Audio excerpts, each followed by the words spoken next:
Olá pessoal, aqui é a professora Ellen da disciplina de História e esse vídeo é destinado principalmente para a correção de todas as atividades do livro, né? Logo em seguida eu vou estar explicando para vocês como uma forma de revisão dos principais pontos aí desses dois capítulos, né? Foi que a gente falou sobre o processo de independência e também como se organizou o primeiro reinado do Império no Brasil. Então, a gente vai fazer essa correção dessas páginas e logo em seguida a gente vai estar dando uma revisão aí para vocês, para a avaliação 6. Vamos aí logo na página 3. Vocês percebam que as páginas do livro de vocês, elas têm algumas alteraçõezinhas, é importante que vocês prestem atenção nisso, tá bom? Então, na página 344, a gente vai falar um pouco sobre esse processo de independência, né? Esse processo de emancipação política do país que ocorre em 1822, que é justamente o momento aí que Dom Pedro ele declara a independência do Brasil, ou seja, o Brasil acaba de ser colônia para tornar-se uma nação, né? Ele se desliga de certa forma de Portugal para adquirir aí a sua independência política e econômica. E a primeira questão, vocês vão perceber que vai trazer um texto para vocês falando um pouco sobre a cidadania no Brasil monárquico. Quando eu falo Brasil monárquico, é o período de monarquia, ou seja, um período que o Brasil foi aí estruturado a partir de reinados, ou seja, o momento em que assumiam o trono, né, reis, né, regentes, aí o período de império. Eu disse para vocês que esse período ele seria dividido em 3 partes, né, que a gente veria para a nossa avaliação o período de independência em 1822 e o período de primeiro reinado, e os outros 2 momentos é o período de regência, que é quando o Dom Pedro I ele abdica do seu trono e deixa o seu filho, né, de apenas 6 anos de idade para comandar aí o país. E o país é comandado principalmente por regentes. Então, o que vai acontecer? Esse texto ele vai relatar algo importante, né? Vocês vão destacar aí no texto a que acontecimento histórico ele se refere. Tá fácil, pessoal. O texto aí tá em negrito, emancipação política do país em 1822. Quando a gente fala dessa emancipação, a gente está falando aí da proclamação da independência, né? Porque não fala sobre Revolução Pernambucana, nem abolição da escravidão e nem de proclamação de república. A gente está falando aí da proclamação de independência. Na letra B, a pergunta se refere ao posicionamento da autora, né, de Ed Matos, a respeito da independência do Brasil. O que a autora vai dizer? Que apesar, né, do Brasil se constituir uma monarquia de base liberal, né? Quando fala de base liberal, está falando está diretamente ligada àquela política econômica, né, do liberalismo, né? E aí, apesar dessa independência, dessa emancipação política, a maior parte das pessoas que eram compostas por escravos, eles não foram considerados cidadãos, né? Nem livres e nem iguais, já que se mantinha a mão de obra escrava. E a gente sabe que essa escravidão ela se manteve, né? Se manteve aí vigente no Brasil até 1888. Até 1888, que é declarado a abolição, né? Mas a gente sabe que após esse marco também a escravidão repercutiu e repercute muito, né? Até hoje, nos nossos dias, apesar de estar em uma estrutura diferente. Temos aí a letra C, também com base no que a autora fala sobre os setores sociais que lideraram o processo de independência. Ela quer saber quais eram, né, os setores sociais, principalmente o príncipe português, aí parte da nobreza portuguesa, e quem? A elite agrária, né? A elite agrária do Brasil, composta aí principalmente dos proprietários de escravos. A terceira questão, porque eu pulei para a terceira porque na segunda era importante que vocês fizessem aí uma pesquisa relacionada às representações da independência. A terceira questão é para que vocês comentem as diferenças, né, da proclamação entre a América Portuguesa e a América Espanhola. A gente sabe que nos países da América Espanhola, né, estabeleceram-se governos republicanos já. Eles não estruturaram um império, uma monarquia, e sim já declararam governos republicanos, que a gente vai notar a diferença no Brasil, que o governo republicano, que é o que a gente faz parte hoje de um governo republicano, demorou aí alguns anos para serem instaurados, né? E lá na América Espanhola, a liderança aí desses movimentos de independência foi principalmente liderada pelos crioulos, né? Que quando a gente fala de crioulos, a gente vai ver que há aquela pequena parcela aí da elite, né? Da elite espanhola. Eles lideraram esses processos e eles queriam já os poderes políticos. Já no Brasil, a independência ela foi um ato de um membro, né? De um membro de uma classe, né? E foi declarado regime monárquico. Que classe é essa? Quem foi esse membro da família real? Né? Foi Dom Pedro, parte aí da nobreza, da nobreza portuguesa, e também os auxiliares, que foram justamente grande parte aí da minoria da elite agrária no Brasil. Embaixo vocês vão preencher aí uma linha do tempo. A gente sabe que 1806 o contexto é marcado principalmente pelo bloqueio continental, e é importante que vocês lembrem qual foi a importância de se voltar a comentar sobre o bloqueio continental, né, e o processo de independência do Brasil. É que desde os primeiros vídeos eu explico. Qual foi o motivo da vinda da família real para o Brasil? Foi justamente porque o rei português ele descumpre esse tratado de bloqueio continental, né? Ali instaurado pelo imperador da França, né, Napoleão Bonaparte, e decide se relacionar economicamente com a dona Inglaterra. E aí o que acontece? Qual era o decreto? Aquele que não cumprisse um bloqueio, né, as tropas francesas iriam invadir o país. E é isso que vai acontecer. Dom João ele descumpre esse tratado, e aí Napoleão com suas tropas francesas tentam invadir Portugal. E é nesse momento que a família real decide mudar-se para o Brasil, né?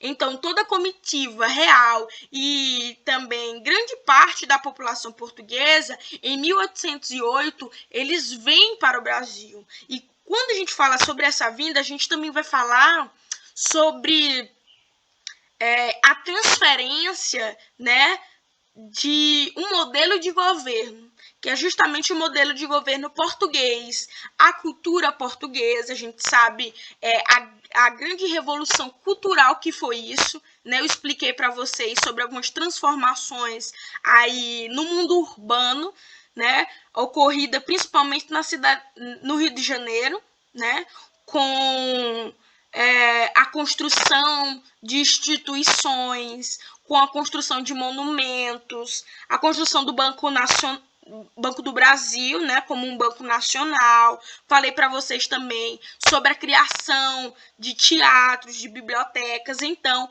essa vinda da família real para o Brasil, além de ser uma fuga, né, o que agregou para o Brasil, né?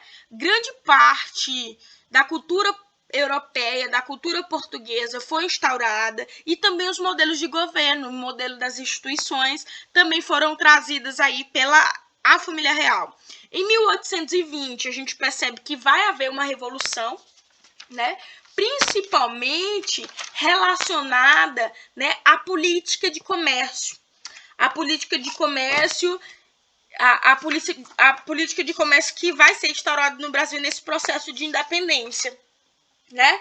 E o que vai acontecer? Essa revolução do Porto, ela vai ser liderada principalmente por grupo de comerciantes e militares, né? Que eles vão convocar uma reunião, uma assembleia, para que eles pudessem aprovar uma nova constituição para o país, né? Eles desejavam limitar o poder do rei português, principalmente ao que se refere às ideias, né? As ideias que eles tinham sobre a política de comércio, né? E essa revolução, esse levante dos militares e comerciantes, né?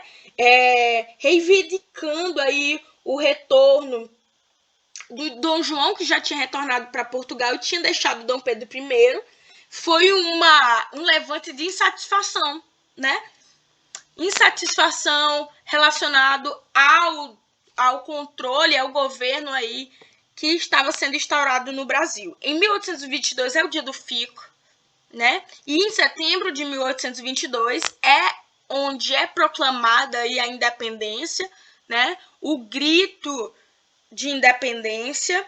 E em 1822 também, só que agora em dezembro, é feita aí a coroação de Dom Pedro I. Então, esses detalhes aí vão preencher a linha do tempo que vocês encontram aí na página 345. Vai para a próxima atividade, que é relacionada ao contexto do primeiro reinado, e aqui vocês vão ver na primeira questão algo relacionado à Constituição do Império.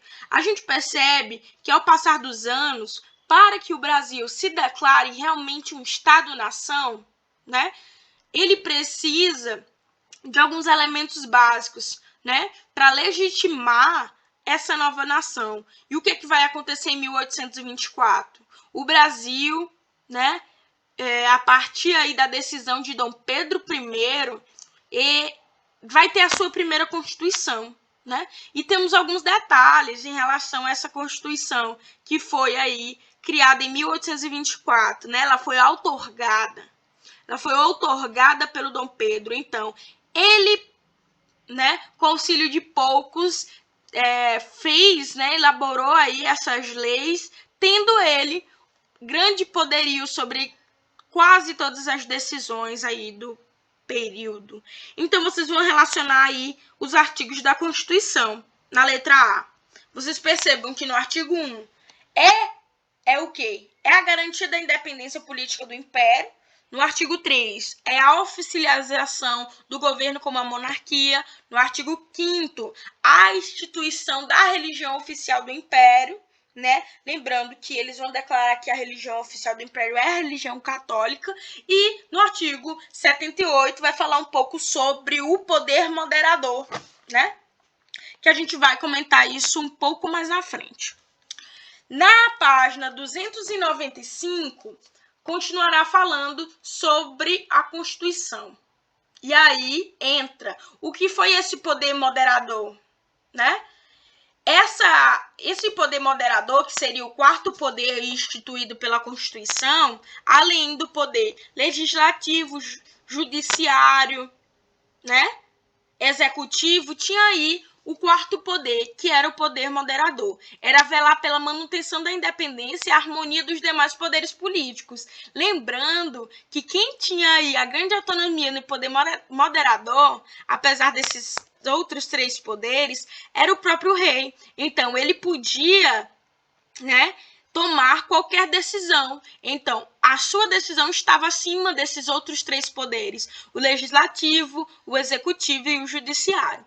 Na letra C é uma resposta pessoal, né, para que vocês reflitam um pouco qual era a intenção aí de Dom Pedro I acerca do poder moderador. Gente, isso é fácil. Ele queria ter ele próprio o domínio aí total das decisões do governo brasileiro. A segunda questão, que eu coloquei terceira, né? A segunda questão, gente, era como estava como estava organizada a sociedade brasileira após a independência, né? Eu vou comentar, né? Eu não anotei para vocês, mas eu posso comentar. A população, ela era composta principalmente por escravos, né? Tinha o grupo da elite agrária e urbana, as classes pobres e livres, tinham ex-escravos e pequenos comerciantes, viu? A terceira questão é com base, novamente, de interpretar os textos. Então, vocês vão ver aí um pouco sobre esse trecho, né, do livro de José Murilo de Carvalho, sobre a cidadania no Brasil, que ele vai também falar um pouco sobre a elaboração e as decisões dessa Constituição de 1824. De acordo com o texto, qual teria sido o avanço da Constituição? Né? Qual seria? Seriam os direitos políticos, porém esses direitos a gente sabe que eles estavam ali justamente relacionados ou ampliados para uma pequena parte da população, né? Então, o avanço foi os direitos políticos, que eles foram ampliados e considerados também aos padrões da época, né? E aí a letra B vai perguntar: como a Constituição se posicionava em relação à escravidão? A gente sabe que a Constituição foi feita, né, fechando os olhos aí para a escravidão no Brasil, né? Porque pós a independência, pós-Constituição, manteve-se a escravidão e os escravos, escravizados, na verdade, eles continuaram não sendo reconhecidos, né? E nem aí vistos como cidadãos. Letra C, quem podia votar no primeiro reinado? Os homens de 25 anos, né? Que tivessem uma renda mínima aí de 100 mil réis. Então, vocês vejam aí de que forma eram formados os direitos políticos, né? A partir dessa Constituição. Primeiro, o voto, ele era censitário, né? Só homens votam, idade mínima aí de 25 anos, e se a pessoa tivesse 100 mil réis, né, para fazer esse direito valer. Então, cidadania no Império, não podemos falar que houve uma cidadania no Império. A página 301 vai falar um pouco aí mais, né, sobre a independência e algumas características, né, do Império. A primeira questão, o que vai caracterizar o governo de Dom Pedro? O autoritarismo. Por que o autoritarismo? Olha aí de que forma foi elaborada a Constituição de 1824. Né? E a preocupação de Dom Pedro era justamente garantir os seus interesses, em primeiro lugar. Né? A segunda questão vai falar um pouco também sobre essa Constituição de 1824 e a alternativa correta é a letra C. Né? Uma organização política instaurada pela Constituição de 1824 que dividia-se em 4 poderes. Eu falei para vocês: legislativo, judiciário, executivo e o poder moderador. Sendo que o último, ou seja, o poder moderador, ele determinava a pessoa do imperador como inviolável e sagrada. Então, qualquer decisão que Dom Pedro poderia tomar, quem era que garantia? O poder moderador, criado por ele mesmo. A terceira questão vai ser relacionada a algumas guerras aí de também satisfação em relação ao governo de Dom Pedro, né? É um texto comentando aí essas grandes revoltas e reivindicações das populações, né? Que é justamente, a gente viu que foi a Confederação do Equador, né? A Confederação do Equador e alguns levantes ali que ocorreram na região da Cisplatina. A letra A vai perguntar onde se iniciou a Confederação do Equador. A gente sabe que principalmente as regiões do Nordeste fizeram parte aí da Confederação. Essa Confederação iniciou-se em 1824, né? E segundo o panfleto que vocês viram, é escrito, né? Quais eram os locais que estavam a favor da revolta? Bahia, Ceará e Maranhão, né? Letra C. O que quis dizer com essa terminação, né? Sobre ser escravo de despotas tiranos, né? Eu não coloquei para vocês, mas é importante que vocês vejam e tentem identificar o que seria essa terminação, né? Eu vou comentar para vocês, né? A partir dessas revoltas, em frente a esse governo descentralizado, o que aconteceu? Esse despota tirano que eles vão falar é justamente Dom Pedro, né? E eles vão destacar principalmente a liberdade e a autonomia, né? Como desejos principais aí para o levante da população do Nordeste. Na letra D, quais eram os motivos desses movimentos? A gente sabe que os motivos foram justamente relacionados aí às decisões de Dom Pedro I, a criação do poder moderador, a criação da Constituição, né? E eles queriam, né? As exigências seria pagar menos impostos, que os governos locais, principalmente, tivessem mais autonomia, né? E a quarta questão, vocês vão completar segundo essa sequência: Guerra da Cisplatina, Uruguai, Províncias Unidas, Rio da Prata, Inglaterra, Bacia do Rio da Prata e abdicar. A quinta questão está relacionada à identidade nacional, né? Qual era a necessidade dessa identidade nacional? Percebam aí na página 296, né?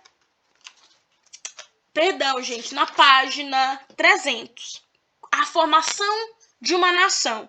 Para que essa nação ela fosse legitimada e reconhecida pelos demais países, eles precisavam formar uma identidade, né? E para eles legitimar essa nova nação, eles começaram a selecionar elementos culturais, a criação de símbolos. Falei para vocês da bandeira, né? Falei para vocês dos monumentos históricos ligados aí, principalmente ao governo, né? E aí, dessa forma, eles iam moldando os costumes e as tradições do país. Porém, esses aparatos culturais estavam principalmente ligados a um seleto grupo, né, que esse grupo a gente já sabe qual é. Era a elite urbana, era a elite comercial, era a elite agrária, de uma grande maioria de proprietários de escravos, né? Então, a gente comentou todas as questões relacionadas ao processo de independência, né, ao governo aí a partir do primeiro reinado, e a gente depois vai mandar um pequeno vídeo aí sintetizando aí os principais pontos que serão importantes que vocês estudem e deem aí uma lembrada para avaliação